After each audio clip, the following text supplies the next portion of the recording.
Hey, there we go. Good Whoa. morning, mediums. Welcome to another episode of Live here on Keystroke Medium. It's season 2, episode 68. I'm Josh Hayes, as always, here with my co-host Scott Moon. Jamie's here with her dog, if you can't hear Oh, that in the background. so sorry. We just had a conversation about this, but it's okay. We're going to carry on. Today, the best-selling author of the Brides on the Run series, Jami Albright, joins the show with her dog. Jamie has been writing and publishing since 2013. She launched her second book into the top 700 on Amazon in its first day, which is quite impressive, if I do say so myself. Yeah. And today, she joins us to talk about her writing journey. Jamie, welcome to the show. Thank you. Thank you. It's Scott, I think you guys were trying to get lined up for the show earlier this year or Right. mid this year, and for some reason it kind of fell through and didn't work out the way we thought. But finally, we do have you on the show, and we're really excited about that. And then we're going to meet you in person here in what, 4 days? Yeah, 3 sleeps is what I say. Yeah, Three three sleeps. I like Three that. sleeps to Vegas. Three sleeps to Vegas. And then we're gonna be at the 20 Books to Vegas conference and doing hopefully several live videos from there. That's awesome. Hopefully you bring your. Are you gonna bring your dog with you to No, Vegas? I'm not. That would be good. Well, my dog just yaps, so at least your dog's got a cool howl. If the neighbors would just go in their house, it's their fault. Ooh, curse you, neighbors! Go out there and yell at the neighbors. That would probably Get make off this my lawn. the highest ranking podcast we've ever done. This is Jami Albright cursing at her neighbors. listen, Come listen on. for it. Listen. So good times. Hey Jamie, so for those of our in our audience who don't know you or anything about your books, would you introduce yourself and then tell us about how you got started in writing? Yes. I'm Jami Albright, and my books are romantic comedy, contemporary romance, romantic comedy.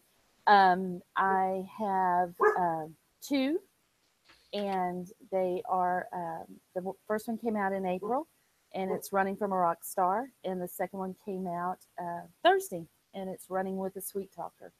So they're all Runaway Bride books. So I really started writing seriously 4 years ago. Well, yeah, 4 years ago almost, and hadn't really written anything except just a little something that I tried a couple of years before that. Yeah, so I'm not one of those people that grew up wanting to be a writer. I Right. really never thought I could do it. It never even occurred to me that I could do it. So yeah. So if I'm curious then, if it's not something you grew up wanting to do, what kind of pushed you into it? Well, I was we moved to Houston 10 years ago, and I left all my friends, and I was very sad. And I started reading a lot because, I had a lot of time on my hands, and read a Susan Elizabeth Phillips book, which is she's the queen of romantic comedy. And I literally had to put the book down, wipe my eyes. I was laughing so hard. I was just crying. And then I pick it up and do the same thing. And I remember thinking afterwards, well, first of all, that's the first time I'd laughed like that in 2 years. And Right. second of all, I remember thinking, I just want to make someone feel this way. I just would like to do that. But that was years before I actually started writing. So my reading buddy and I, we shared a lot of books. We read all the time. And her birthday was coming up. And it was 3 months away. And I thought, I know, I'll write Jennifer a book for her birthday, because I'm a stupid. And I thought that'd be so easy. And, Oh yeah, that's easy. 3 months, I got time. And then quickly wrote myself in a corner. But I kind of thought, it's not great, but it's not horrible. And I really like this. So I started, she and I talked about it, and we came up with another idea, and I started writing. That's the Rockstar book. And I have a horrible dog, and I'm a horrible pet owner. No, we love dogs. We're a dog friendly podcast. We're pro pet here. Anyway, We should actually have an icon that goes with it. Yes, exactly. So I started writing the Rockstar book, and I was just cracking myself up. I thought it was hilarious. And went to an RWA meeting and thought, these are my people. But then, you know, that imposter syndrome and I can't really do this. I mean, this is no joke. I just had a conversation with a classmate night before last from high school. I grew up in a really small town, so there were like 105 of us in my graduating class. And I hadn't talked to him in a while, and he said, Jamie McKinney, that's my maiden name. Who would have ever thought you'd be writing? Like, you didn't know a dangling participle from the comma splice. And I'm like, guess what? I still don't. But yeah, so it was just not, I mean, I just really had a lot of doubts about my ability. So, and then my computer crashed and I had about 30,000 words of that book and, or story. And I thought, you know what, that's a sign I'm not really supposed to do that. And then 4 years ago, I turned 50 and I thought, you know what, if I'm going to do it, it's now or never. And my daughter happened to, at about the same time I made that decision, she found a flash drive with about 20,000 words of the Rockstar book on it. And so I took it, I cleaned it as much as I knew how, and went to RWA and to a critique group, and the rest is history. And 6 months after I joined this critique group, I won my first contest with that book. So that's awesome. What contest was that? It was an RWA contest. It was the Magic Moments contest. So it wasn't big. It was like the first, I think, 10 or 15 chapters. I mean, not chapters, pages. It was the meet. It's when the two meet. So, but I won. And then I had requests for the book from two small publishers. And I'm like, well, guess what? I don't have a book. I have, some chapters. Yeah. But really, that was the best thing that could have happened because, well, first of all, it forced me to look at the book more critically. I really needed more conflict in the book. It was not, I mean, it was funny and it was written fairly well, but there just wasn't enough conflict in the book. And my critique partner was really awesome in helping me see that. And but two, I would have probably gone with that. And I'm indie published and I am happily indie published. And it would have been a mistake for me to do that, to go with a publisher at that time. Yeah. So it really worked out, but yeah. So that's how I got started. I cannot credit my critique partners enough. I have 3 and they have taught me to write. I mean, I knew what the story was supposed to look like. I was a stand-up comic and an actor, and so I know how to tell a story, but I didn't know how to make it into a book and to write correctly. So are those the same critique partners you met early on at the RWA? Yeah, when I first went, there were like 8 people, something like that at the table. And I took my manuscript, like I took the 10 pages that I was supposed to have. I didn't know we were supposed to send them online. And they sat there and read it. We were at Panera, and I'm trying to eat my potato soup and not pretend like I'm not about to vomit because I'm going to vomit in this potato soup. Yes, exactly. And when they finished, one lady actually kind of chunked it on the table and said, I don't know if I can do anything with that. And I went, what does that mean? Yes, I mean, it was so, but I'm trying to maintain this, oh, I'm fine. I'm real casual about this whole thing. But then 2 of the women that became 2 of my critique partners said, wait, like, this is funny. And she's got something, but she does need to fix some things. Right. So they were talking amongst themselves about what I needed to fix. And I'm writing furiously and so I went home and I fixed it and I brought it back. And I think that surprised them. I think they didn't think, because we can all be really precious about our stuff. Right. But I knew I didn't know what I was doing. So I went and fixed it and thought, oh, here it is. I fixed it. And they were like, oh, well, that's good. But here are 15,000 other things that need to be fixed. Yeah, we were just warming you up. Yeah, we were just warming up. We were trying to start slow. So, yeah, so the 2 of them and then another woman came on with us about a year and a half ago. And so we meet weekly. And for a while, we were sending chapters every week. Right. But once I decided I was going to really indie publish and needed a faster production schedule, I don't do that anymore. I mean, I'm still with them and I still critique their stuff. And they help me, like once the book is done, they go through it. So they're really my beta readers and my developmental editors. That's awesome. All in one. And I'm just really fortunate because they're great writers. One is actually a developmental editor, like on her own. And they, you know, they're just not hypercritical. They're helpful and they critique me, but they're not hypercritical, and they don't try to put me down or make me feel bad, and which can happen. I know that can happen. I've just been really fortunate. So finding a good critique group or partners is hard sometimes, because we're all writers, and a lot of times if you don't have the right critique partners, they just want to rewrite your story the way they would write it, which is not always helpful. Sometimes it's good, sometimes not so much. Not so much. And it's been hard I've had to learn to say, you know what? I'm going to keep this, it's hard because they do know more than me. And I know, for a long time, they knew a lot more than me. And so when Rockstar came out, there was a scene that two of them said I really didn't need, that it was funny, but it didn't really move the plot along. And I just was like, that scene needs to be in there. It was the biscuit scene. And that scene needed to be in there. I read romantic comedy. They don't.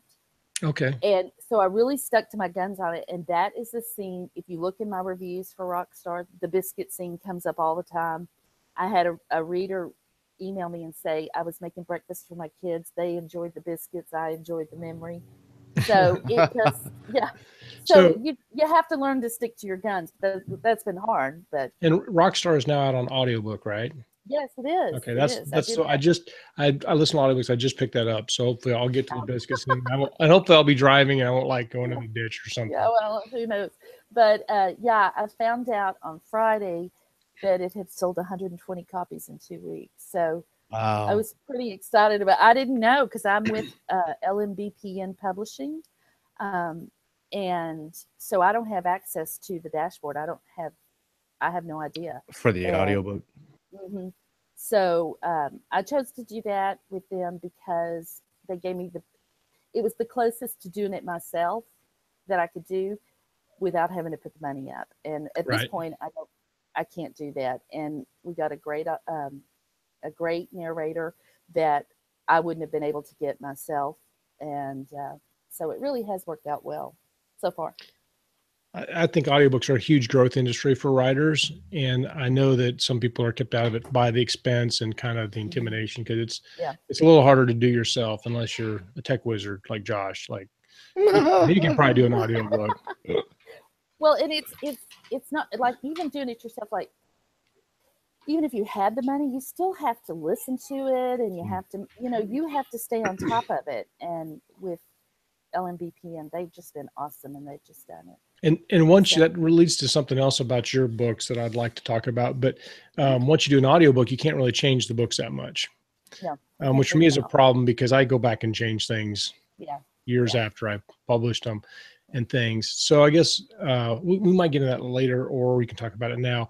But you, because we talked at the first and second Smarter Artists, right? And all the bustle at the time was write books, launch these books one after another, yada yada yada. And you did it a little different, and you got the book to just the way you wanted it, and then you came out and it's done really well. I mean, we can talk about that now or later. I don't care, but I do have some thoughts on that. That's me. I'm opinionated, so there you go. Good.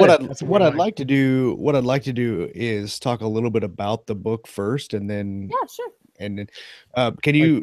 So I'm not typically a romance reader. I've obviously watched too. Obviously, Secret. He's obviously reading them every day. Well, the Dino Erotica books are stacked up on my shelf back here. But I mean, I've watched romantic comedies, obviously. So your wife made you. Yes. Never on my own, ever. Yeah, no. So the Runaway Bride series, tell us a little bit about the Rockstar book. It's running from a Rockstar. Right now it has 285 reviews it's a straight 5-star. It's a straight 5-star rating. I mean, which is pretty unheard of. I think when you look on Amazon, it has the only reviews it has are 4, and 5. It looks like 1 3-star, no 2 stars, no 1 stars. Actually, I do have a 1 star. I don't know why it's not showing up, but I do. They said they didn't like the plot. That was it. 1 star, don't like the plot. Oh, well, that one doesn't count then. I know.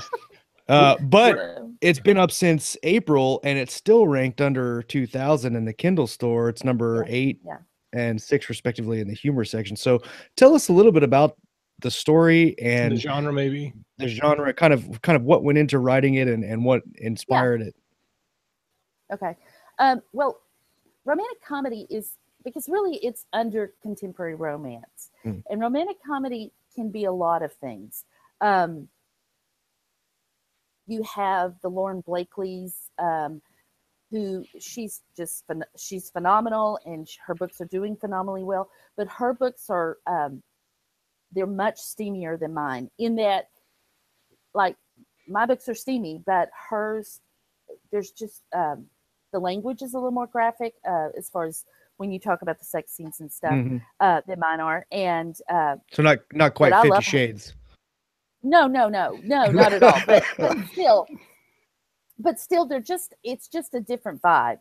I really don't know how to describe it other than it's a different vibe. And then you have romantic comedies that have illustrated covers on them, and they're almost women's fiction, in that the story really revolves around the heroine, and there is a romantic,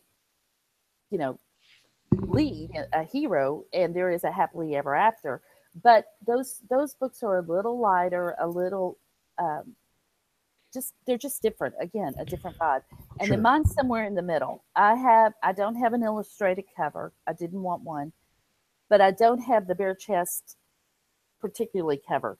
I sort of went right in the middle. On the first book, the guy is bare chested, but he's laying on his stomach, so you only see the tattoo on his arm. So it was sort of a happy medium for me. The second book, he's in a suit. I didn't go with bare chest at all. So we'll see on that. But and I like, since we're talking about the two covers, I like that the his expression on the second cover, the Running with Sweet Talker, his expression kind of suggests the genre. Hang on. Get him. What's your dog? Tug. What's Tug? All right, Tug. Yes. Get him, Tug. Actually, Tug probably needs his own. Well, I've been told he needs his own Facebook and Instagram, but who has time for that? That's true. He's already got a big enough head. He really doesn't need more. Yeah, he can't. But no, I was saying that the cover for book 2, the expression on the guy's face kind of suggests the romantic comedy vibe, and I think that if he was bare chested, it would throw the whole thing off. Yeah. It would, yeah. Well, and the girls on both covers also suggest. I mean, like if you look at my cover, even if it wasn't categorized anywhere, you would know that book is a funny book, or at least a quirky book. Yeah. So, so Rockstar is the synopsis for it is what happens when the poster child for responsible living wakes up naked and spooning with the baddest bad boy in rock and roll. So she bolts faster than you can say I do, and there's just one problem: her bedmate is her new husband. So oops. She runs back to Texas, and he finds her because she left her underwear in the hotel room, and she had written her name in the underwear because she had worn it to the church retreat and didn't want to lose it. And that's how he finds her. So, because neither one of them can really remember what happened. This is a clue. We like to.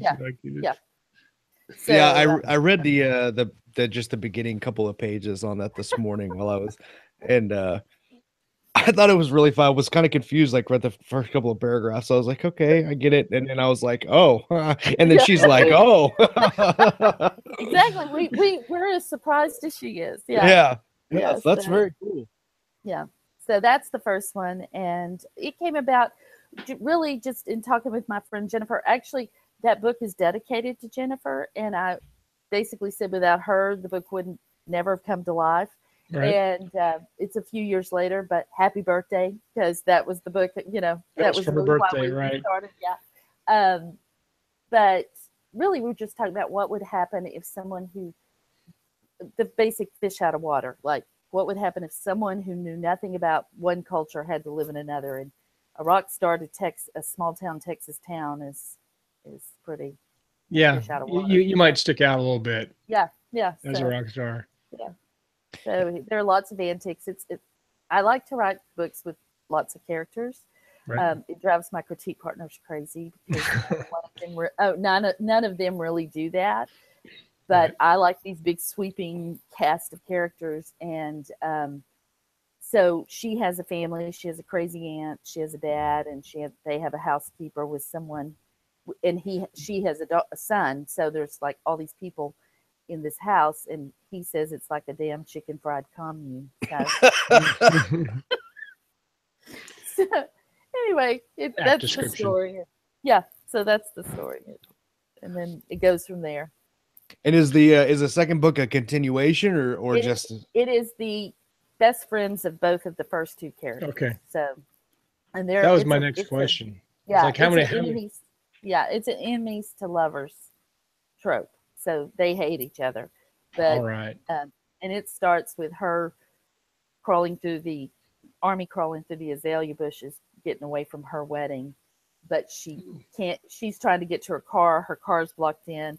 Jack, our hero, he finds her. He sees her running and goes after her, and he's her only escape. And then they go on a road trip. So it's a road trip.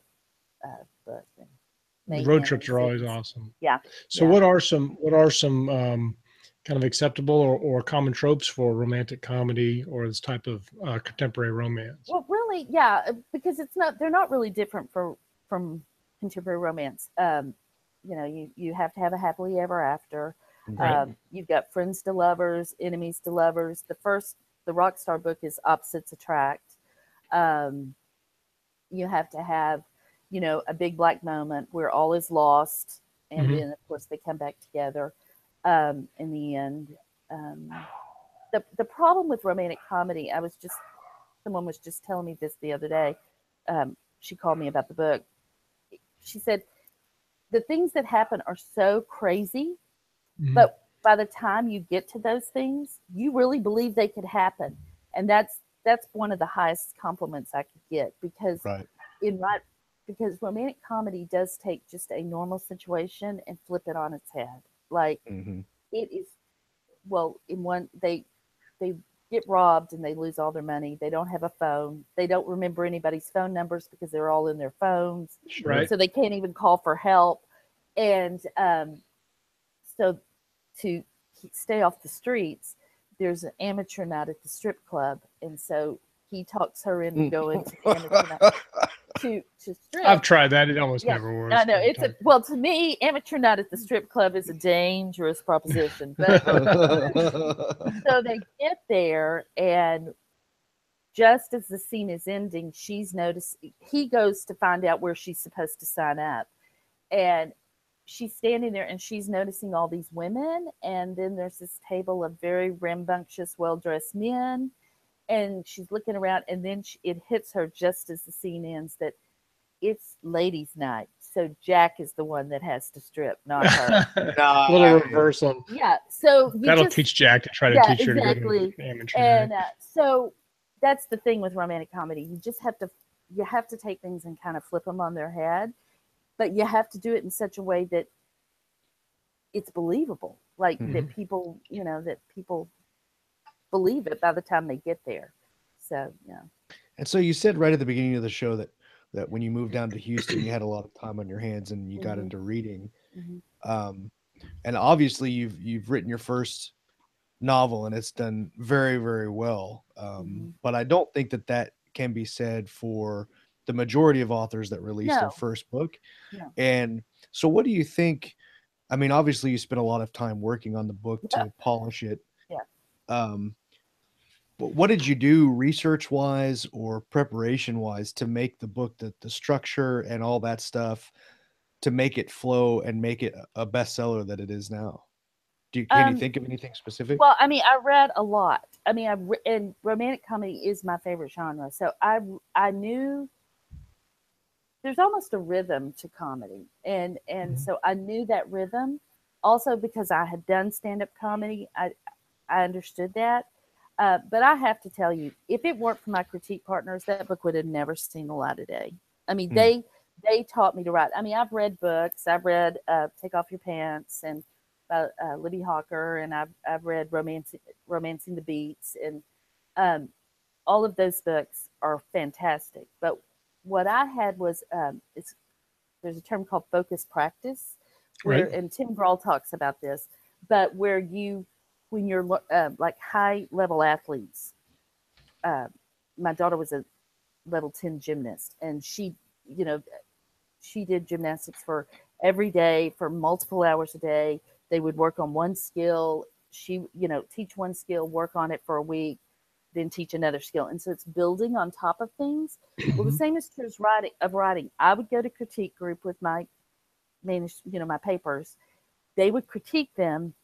I would learn, like I learned about DPOV, and I learned about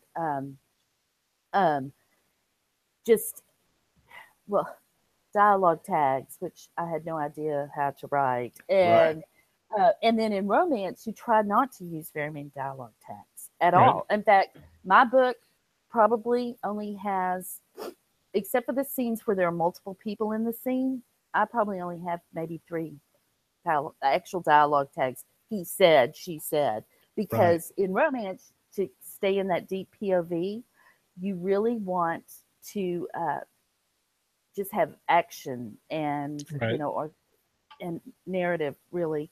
So so I would learn that. I mean, they would critique me. I'd go home and work on it for 2 weeks. I'd go back. This was when we were meeting every 2 weeks. I'd go back. I would have fixed that, and then they would tell me something else I need to learn how to do. And so I really think that is why this book has done so well. I just had really focused practice, and that's how I've learned to write. So, I have to give them so much credit because they really were really patient with me, and they were really kind, but they also were butt kickers. Like they just would not let me get away with stuff. Not afraid to tell you like it is, but not in a mean or no. And I think that's because, well, they saw that I could do better, Right. And so that was, I'm just really grateful. So let me ask you this. You said one of your friends in your critique group is a developmental editor professionally now. Was she doing that when you guys started? Or no, she wasn't. She's since gotten all kinds of certifications and stuff and has been doing it about a year now. She's doing really well. But she doesn't, I don't use her. She also does some copy editing, but she's a story doctor. Like one of our critique partners had a book that she was trying to sell to a publisher, and she just kept getting good story, but there's something missing. I mean, and it's a fantastic story. It's a very unusual romance. And so Carla sat down with the book and sort of took it apart and looked at it.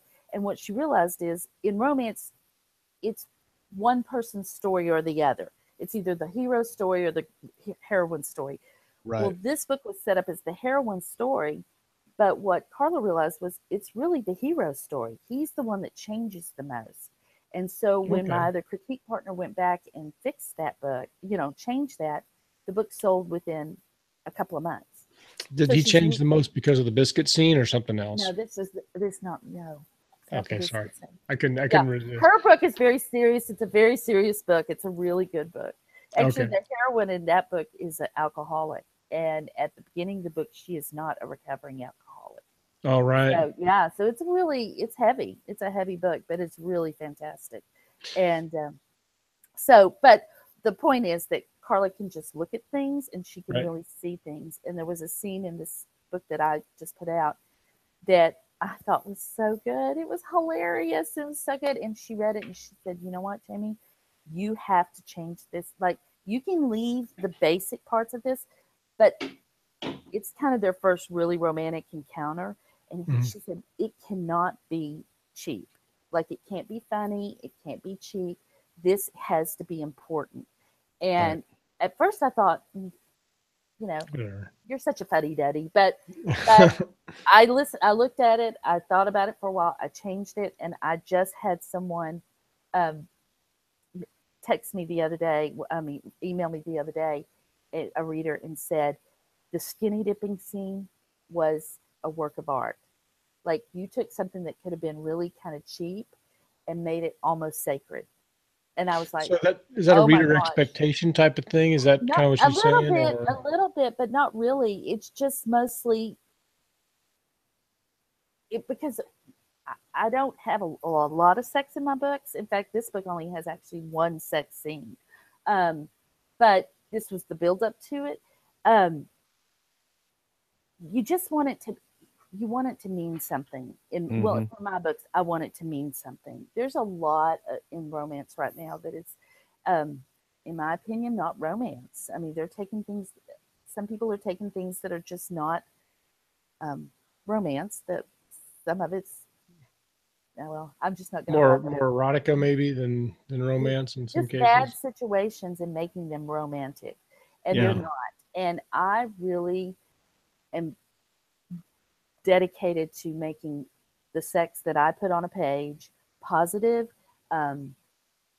between two people who really respect each other, who possibly love each other at that point, who will fall in love with each other, and that's just really, really positive, that says good things about a relationship and about two people and their respect for each other. And so that's really my mission. That's what I'm dedicated. It's nice that message has obviously reached a lot of people who also are looking for that in a book.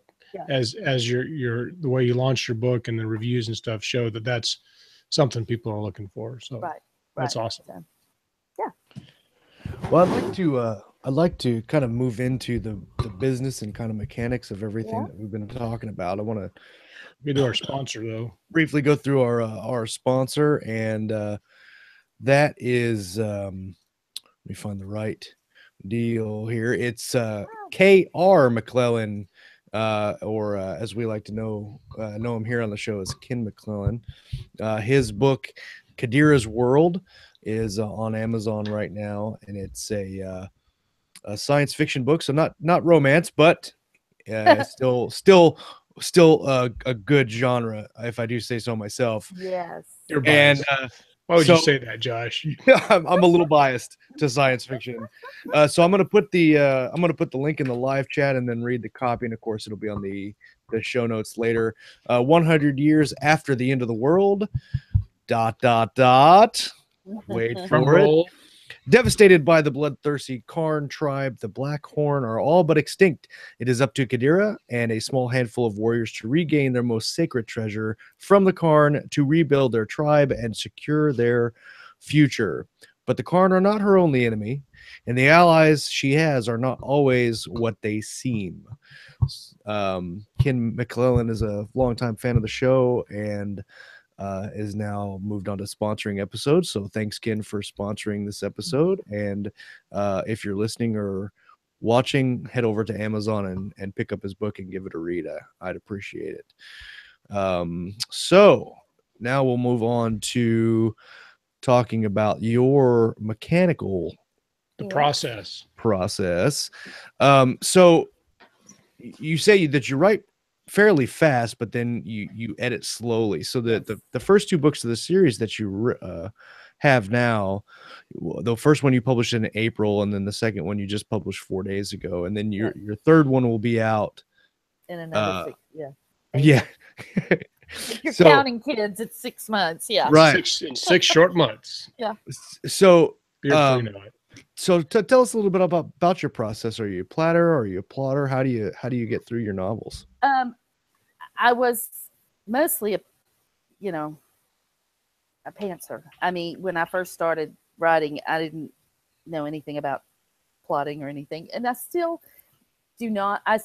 I'm still working on that, because I think to write faster, I do need to have a little stronger plot, plotting action. Mm-hmm. What I tend to do is I know the beginning, I know the end, and I know things that have to happen. With comedy, I know the funny things that I want to happen. in a book. And so I basically try to get myself to that point. I don't do beats. What I've done with these last 2 books is I wrote about a fourth of the book, maybe even 3, 2/3 of the book. A third of the book. And I'm bad with math. And so Josh. Yeah. Then so I sort of pantsed that, and then I sat down and plotted out the rest of it because I had an idea of where I was going at that point. That works okay, but it's not the best. I think I can do it better. But I'm still learning. So this book, the third book, I've written, I don't know how much I have written, but most of it's right here. Like, I just have to really see it to the end before I can really dig into it on the page. So, do you create your characters as you write, or do you already have those kind of fleshed out? I try to flesh them out. With Sweet Talker, I knew them because they were in the first book, but they hid from me a lot. I had that book was really hard. There were days that I just wanted to, you hear this all the time, but literally I thought, I need to give this up. This book is horrible. It is not doing what I need it to do. These people I don't even know them. The problem I had with Sweet Talker was Luann is, she's just a ball buster, and she does not take crap from anybody, but she's running away from a wedding that her father talked her into getting involved with. Right. That's a very weak thing for a woman to do, to let someone talk you into getting married. And so this contrast was really hard for me. But once I figured out that she could be both, and the reason she could be that way is because her father gaslights her on a lot of stuff, like convinces her that what she really sees isn't what she's seeing, because she wants that relationship so badly. It made it so much easier. But that took me a long time. Like, the book was pretty much written, and I still had not gotten to that point.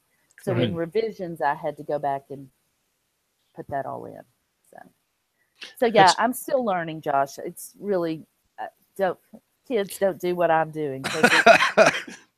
We should probably start almost every show with this. Here's some things, but don't try this at home, kids. Don't try this at home. Yeah, it's a great tagline. Yeah. Yeah. So, reading, writing, everything between. Don't do any of what we're talking about. Basically, completely ignore everything that comes out of it. Everything we say. Yeah. So, well, and characters and character motivations are so interesting, because I have the same thing where you're like, this character is not doing what they're supposed to, but then you realize sometimes that they are.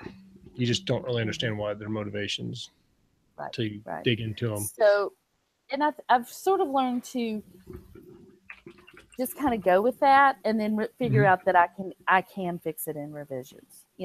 I can fix it in revisions. So we've had several people on the show that basically they either outline or whatever. They write the first draft straight through, and then they just kind of do, maybe do another pass. And we have other people like me. I like to write the first 3 chapters and then polish the first chapter for, like, say, 6 to 8 months, and then write the 4th chapter and make it really slow and things. Yeah. So how do you try to write all the way through, or how do you get through the first draft? I write all the way through. Well, with the first one, I didn't. It was like write, polish. But I just realized that I can't do that. Like, that is not. I can't produce books that way. So the second book, I wrote all the way through, and then I went back through and edited or revised it, and put in a lot of the deepen the POV in places, because when I write the first draft, I don't do that. I pretty much just write the story. So I went in and made deeper point of view characters, and then once I'm through it, I give it to my critique partners, and then they go through it, and just but I've gone through it a couple of times before I give it to them, and then they go through and give me their critiques. I fix those, and then I send it to the editor. And cool. My editor's Serena Clark from New Zealand. So yeah. Awesome. Vicky Malone Kennedy asks, Jamie, do I need to read the books in order? No, you don't have to. But the characters in the first book are in the second book briefly, not as much as they will be in the third book. but you don't have to read them in order. No. Excellent. Do you have now, as far as your process, again, do you write like do you have like write a certain time of day? Do you? I'm a morning writer. Yeah. For up until last August, I was working full time. Mhm. And so I would get up. I was getting up at 5 in the morning anyway and writing. But after we went to this first Smarter Artist, I decided to get up at 4:30, and that made all the difference. Like I basically wrote 2 books. I revised and finished Rockstar, and I wrote all the way through Sweet Talker, doing that. So now I'm working part-time, but I still get up and try to do the writing in the morning. I'm just better in the morning. That's good. Yeah. Less distractions. Yeah. You know, for the longest time, I fought getting up really Yeah. early in the morning, and I'll write in the evening after work or after the kids are in bed. And then how many times do you get to the end of the day and you're like, I don't really want to write right now, or something comes up and you can't do it. And so I've been getting up the last month, and I've been tracking all my times on my calendar. And so I'll get up. My alarm goes off generally at 4:30. Now, whether I'm out of bed at 4:30 or 5:15, sometimes it's debatable.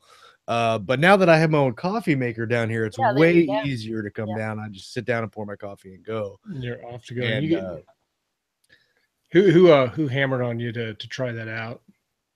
The coffee maker? No, the writing in the morning. Oh, well, that was you. And thank you very much. The only good thing he's ever taught me ever. I like to have one positive influence on Josh's life a year. So that was 2017.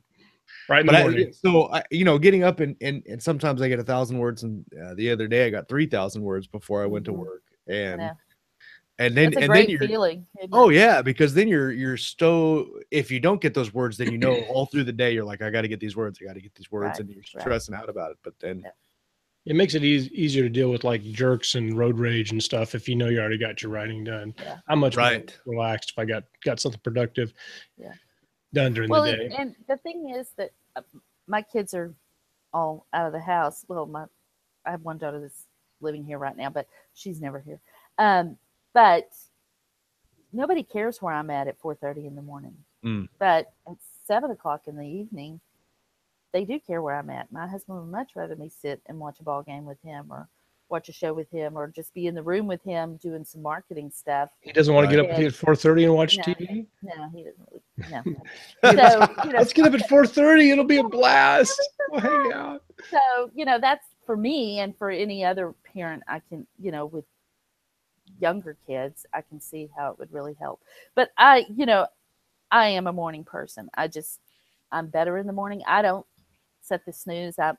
The alarm goes off and I get up. I mean, it's just, but it's not even hard for me because unless last night, because I'm in Houston, I have World Series hangover. Oh no. The 1 o'clock, it was so awesome.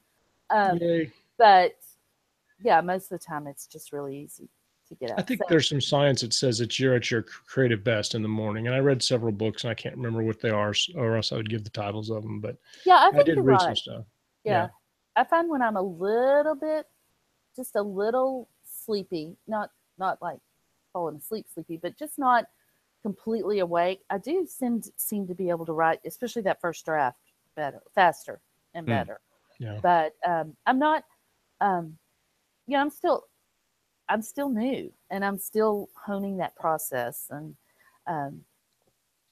do you have a specific either word count or page count or something that's a goal that you're striving for? I try to do a word count, and it depends on how fast I need the book done.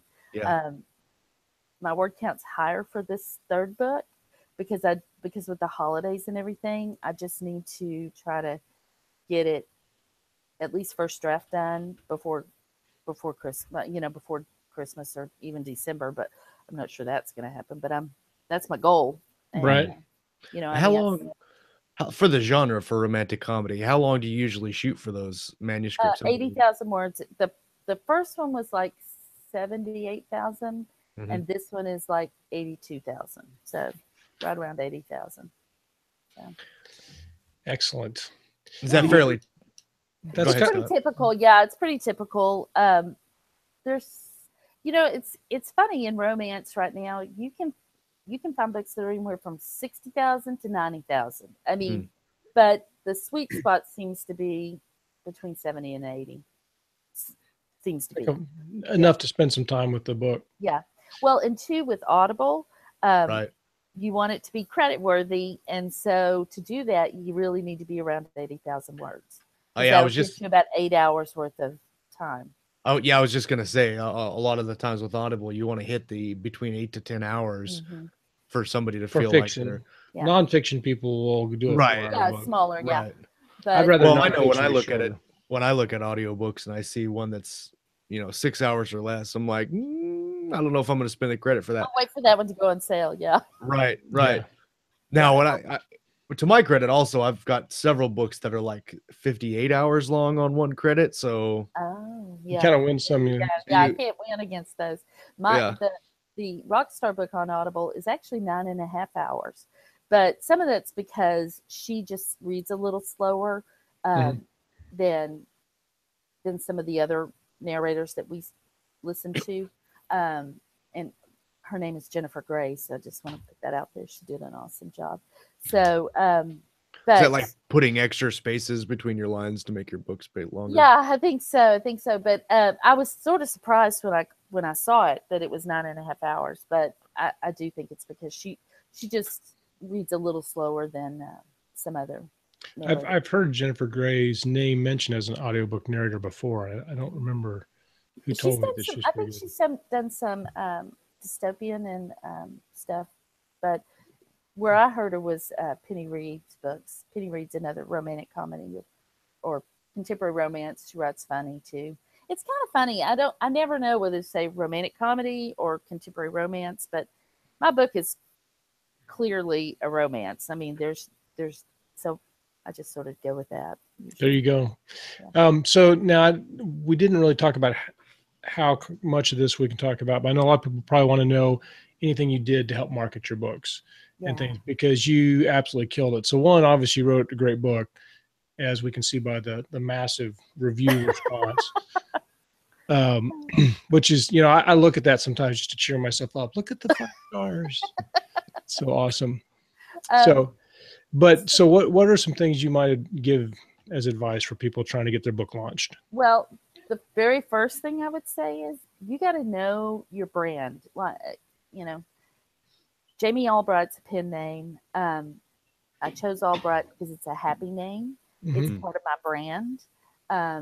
So everything about my name and my brand, if you go to my website, if you look at my books, even the font on the books, it's all about just a happy, fun, good time. That's what you're going to get from me.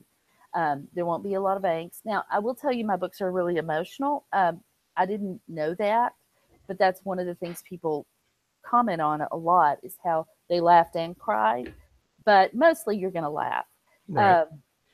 So you got to know your brand, and that would be something I would really tell people to spend some time on. But then after that, the basics, write a good blurb, make sure the first 10% of your book is well written and well edited, because that's what people are going to see. But with the first book, I actually launched it into the top 3,000. 2,100 is where that book launched on the first day.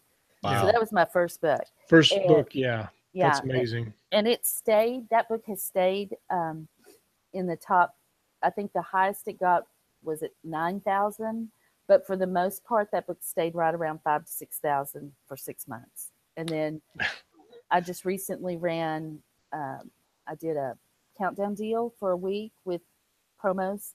And then I got as low as 584, I think. In the I think I remember seeing that. And I got I got my bestseller tag, for what that's worth. But orange stripy goodness, we like.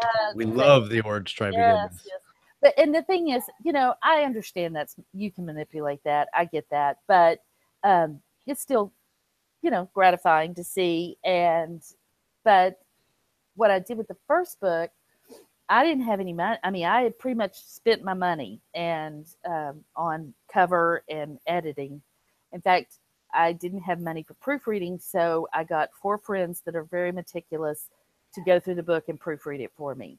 Right. And then I listened to it on text to speech and picked up stuff. So the book's fairly clean.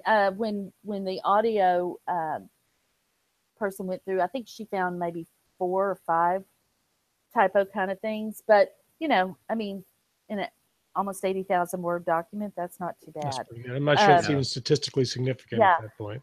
So, so that's what I did. And then I spent $15 on one ad to launch the first book because I launched at $2.99. I did a 2-week pre-order per Chris Fox's suggestion. And I didn't advertise it. I just put it up. And by the time the book went live, I had 99 pre-orders. And so my also bots were totally populated with books like mine, which was fantastic. Do you think some of your pre-orders are from your RWA connections, or did you you didn't tell anybody there about it at all? I can't say I didn't tell anybody.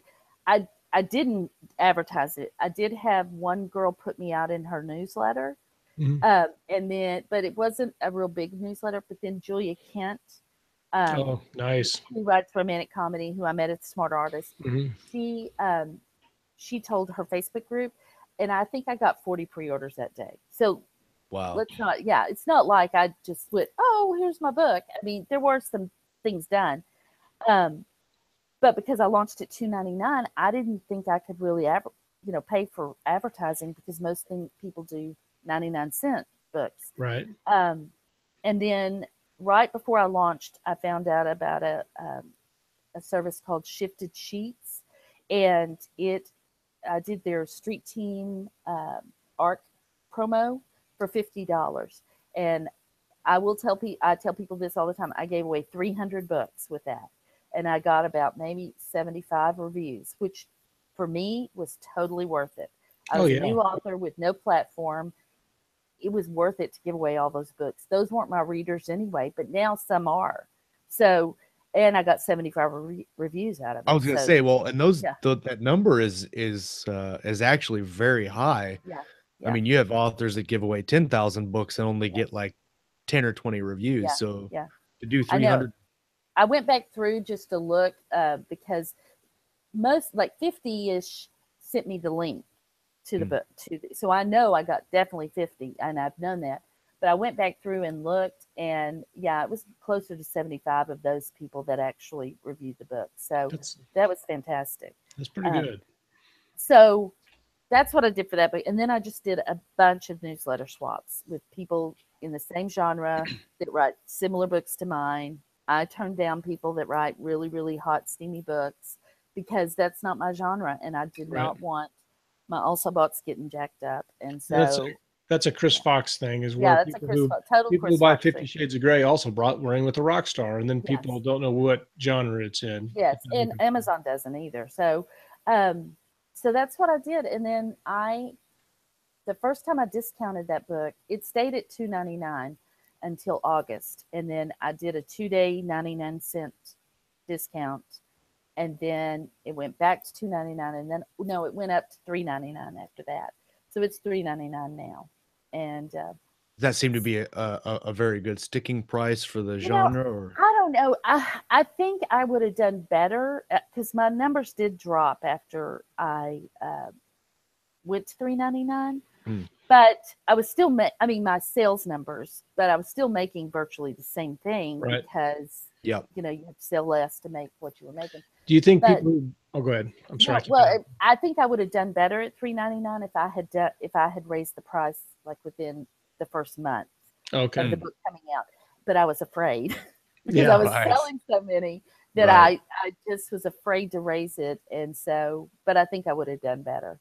Do you think people that buy a book for $2.99 or $3.99 are more likely to leave a review than somebody who buys it for 99 cents or free?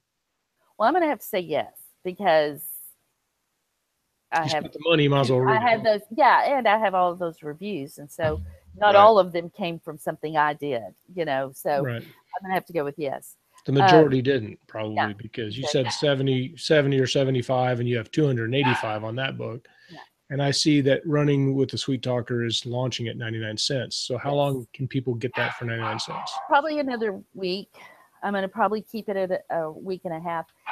This book, I wasn't real sure what to do. I put it up for pre-order a little over 2 weeks before it launched, and I did that because I needed the links to put in the back of my book. Plus, Right. I was scheduling all these promos for the countdown deal for the first book, and I wanted to have that link in the back of the book. I didn't advertise that book for 5 days, and then I ended up doing an AMS ad for it, a $5 a day AMS ad, and then the promos started running. I had 400 pre-orders with that book. Wow.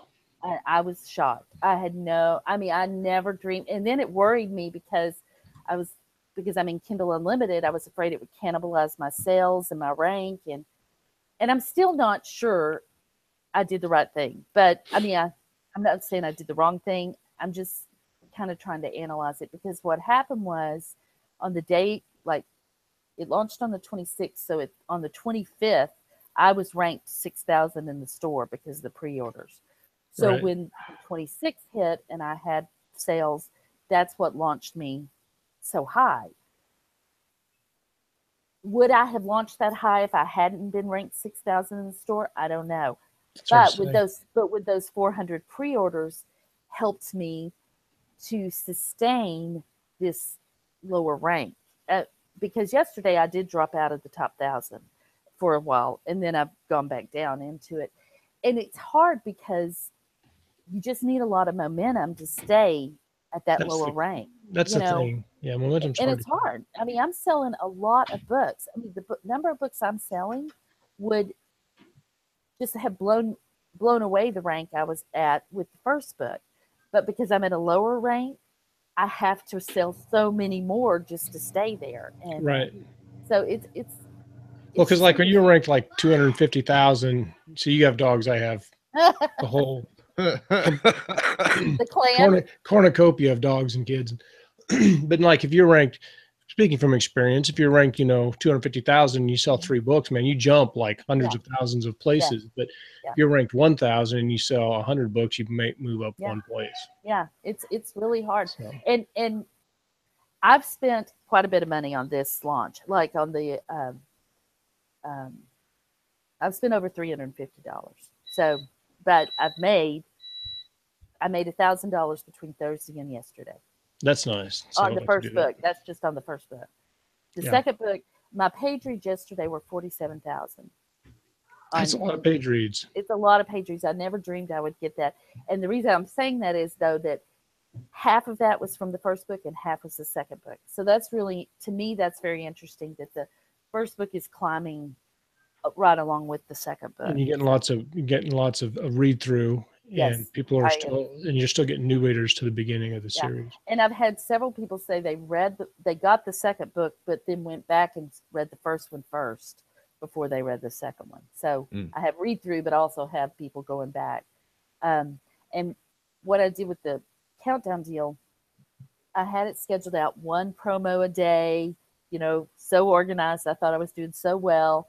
My book went back, renewed in Kindle Unlimited. I go to set up my countdown deal and realize I can't set it up till the 17th of this month. I had the promos starting on the 13th because I had changed my price and I didn't know that rule. So thankfully, all of the promos let me switch the days. But what happened was that I had 2 promos for every day, which really helped. I mean, if I did it again, I would do it that way again. Those 2 promos really, really helped. They just gave me a lot of momentum. We'll have to keep that in mind. Yes. I never thought of 2 promos a day. I know that you want to, Chris Fox talks about showing an upward trend in with your trying to push your promos. Right. And if Rather than just if all I in one had it day. to do again, I would probably maybe do 1, and then maybe 2, and then maybe 3. Because what happened was I went from, my, I don't know, 12 books that I had sold on the 16th, and sold 172 books on the 17th. So Right. that doesn't look real good to Amazon, that giant spike. Right. But, and then it went down from there. So I would like it to be a little more stable. So You want it to build. Live and learn. That's awesome. Yeah. I think we should do a whole episode on marketing and stuff one of these times, because I know I love it. You It's put really so much out on your Facebook, sharing stuff on the writers groups. You've been Yeah. very open about what you do. So Yeah. Well, awesome. I mean, I just feel like, you know what? I learned because somebody else told me. I don't have, I mean, if somebody else does well, that doesn't mean I'm not going to do well, and hopefully vice versa. It's just good karma to get out there. But then with this book, I will say that because I'm in Kindle Unlimited, if I do it again, but see, it's different because the third book will be a completely different launch. But if I had this one to do again, I would probably schedule all my promos the first and second day. Everything, like everything, because what you want that big push, and then that big push gives you that momentum. And I had that on the first day, but then the second day it wasn't as great, and then the third day it kind of went down. Yesterday was a bigger day, but I think it would have done better. Now, there are people that are a lot smarter than me, that know a lot more, but from my experience, I think that would have worked better. Awesome.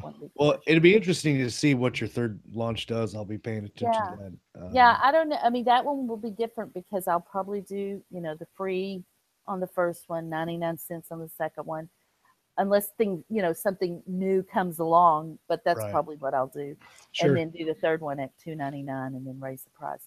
I kept the book at 99 cents long. This book, I had really only planned to keep it at 99 cents through the pre-order and then 3 days after launch. But in looking at some stuff, I realized, well, first of all, this is a real romance thing. A lot of big romance authors launch at 99 cents, keep it at 99 cents for a while. And the reason they do that, if they're in KU, it's because for whatever reason, that 99 cent mark gets people in, but then they go ahead and do your KU. So your KU page reads go up. Oh. Which is interesting. I really wouldn't have thought that was the case, but it's definitely been the case with mine. I mean, I've done that before, because I've seen a book and then I'm like, well, I have KU. I'm just going to read it on KU. Yeah.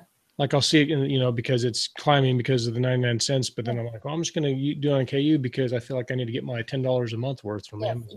Exactly. Yeah. So I don't know. I mean, I would think people would just buy it for 99 cents, but and a lot of people have. But I have really had a lot of page reads. Yesterday was the biggest day, but all my days have been. And page reads count towards your rank, so that's a really good advantage. Page reads don't, but borrows do. Excuse me, sorry. I don't feel so bad. I'm telling you, we either have dogs or kids, or we've had cats before, and that's kind of like. That's our thing there. So, but we are coming to the hour. Actually, I do need to bring my son down here. He's 7 months, and maybe he can sit down and slap the microphone a couple times. Yeah, exactly. So we're coming up on the hour. I'm sorry. We are coming up. No, it's good. These are the conversations we love having here. So, going over is okay. Can you share where readers? I've already posted the link. If you guys are watching in the live chat, I posted a link for Jami's books on Amazon. It'll be in the show notes after the show as well. But do you have a website and Facebook page people can come and follow you at? Yeah, it's Jami Albright author on Facebook. That's my Facebook page, and then Jami Albright, www.jamialbright.com is my website. So yeah, so come follow me. It's fun. Yeah, and if you're into romantic comedy, definitely give her books a shot. Pick them up and definitely leave a review. And then if you're not, read them anyway. If you're not, read them anyway because we said only so. 99 cents. Expand your horizons. That's what I'm going to do. Yeah, and let me just say, I just have to give a shout out to Serena Clark, my editor. She is fantastic. When you are as grammatically challenged as me, it is you need somebody like her. So she's fantastic. So this book wouldn't have happened without her. So. That's cool. Well, Jami, thanks so much for coming on the show today. It's been really fun talking. Yeah, absolutely. Fantastic. We'll do it again. I think this is fun. Everybody that watched in the live chat, thanks for coming and hanging out with us today. If you're listening on the feed, thanks for supporting us. Give us a like and subscription if you can. Share us around to your friends and let them know how much fun Keystroke Medium is. If you're listening, make sure you tell them that if they don't also like and subscribe, that you won't be their friends anymore. No pressure. No pressure at all. He's real hardcore. Is what I always tell people about Scott Moon. Yeah, he's got a little emotional blackmail. He's got a hardcore unicorn tattooed on his shoulder. I do. If you're watching, if you're watching live on the feed, stay tuned here for a couple of minutes because we are going to have our super secret reveal show for the project Scott and I have been working on, and that teasing everybody for like 8 months. We're also going to show covers, so come hang out, and then. We're not going to have a show next week because we will be flying back from Las Vegas from the 20 Books to Vegas conference. And Jami, it'll be fun to meet you in person. Yeah, I can't wait. And so good times. I don't know who we have coming up after that. Let me look at the trusty Dutch calendar. Oh, Joanna Penn on the 13th.